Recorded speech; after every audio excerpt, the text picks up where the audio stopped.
Good morning, everybody. Dennis Engelbrecht with the Family Business Institute and the CEO Roundtable Program for Contractors. Today I want to talk about an experience I had this week. One of my members who I was working with on strategic planning heard something from a fellow contractor that disturbed them. So a little context here. So recently we had a big ice storm across the southern United States that hit Texas pretty hard, and it actually shut down job sites, almost all job sites in certain areas for up to a week, in some cases a little shorter, a little longer. So my client recalled the conversation that he had with a fellow client that week, telling him that, of course, they sent everybody home, but he decided to pay all of his field workers for one full day of work that they weren't able to work. And then in hearing that, of course, my client thought, well, that sounds like a really good idea. Why didn't I think of that, and why didn't I do that?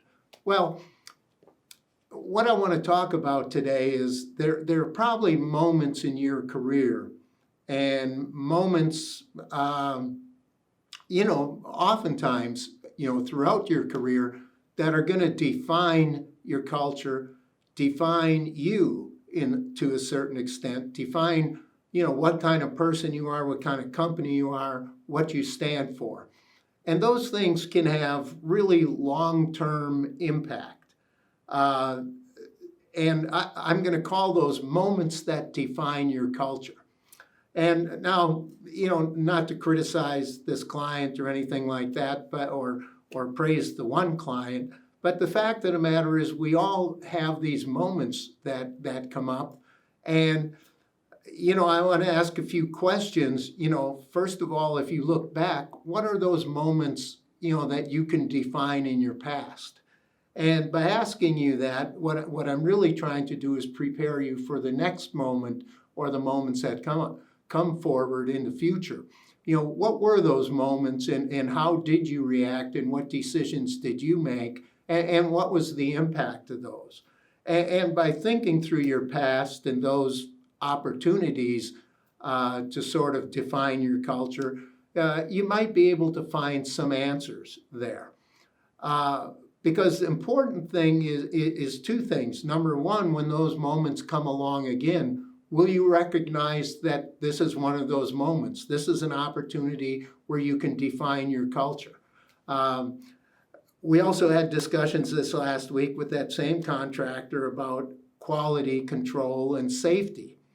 And I was thinking to myself of some stories I'd heard about contractors with regard to quality control. I remember a contractor, grocery store contractor, that had some concrete they had poured out front, and it wasn't as level as they thought it might be. So they had a choice there. Okay, they could probably try to slide that past their customer, see if they notice it, and if they don't notice it, okay, we got away with it, right? Or they could call their customer and say, hey, we poured this, not sure it's up to snuff, maybe want you to come look at it and see what you think, and if he gives the go-ahead, all right, we got past that one. Or the third choice, which is the choice this contractor made, the contractor said, take it out. It's not up to our standards. We're going to redo it. We're not going to call the client. We're not going to ask him. We're going to take it out and do it. Now, when they did that, they defined their quality culture, right? We're going to get it right. We're going to hold to a higher standard. We're not going to try to get away with things. And the same thing very much happens in safety. I'm sure there have been times in your company where, you looked at something and it was maybe a fuzzy behavior, and you have a choice. Do you call it down? Do you punish the person that caused it? Do you make a big deal? Do you do a total stand down and educate everybody? There are a bunch of ways you can react to any of those kinds of situations, and each of them is going to define how people look at you, your values, how they look at the company, and how they act in the future. So will you be ready, all right, for the next moment that comes around that defines your culture? So again, think about the items that might have happened in the past. Think of how you might have reacted differently or defined your culture, at that time. And the next time a moment like that comes along and you have a choice to make sure that, you do it in balance, you do it in perspective, and you take into consideration how long your decision may impact or last within your culture. Again, Dennis Engelbrecht, Digging Deeper.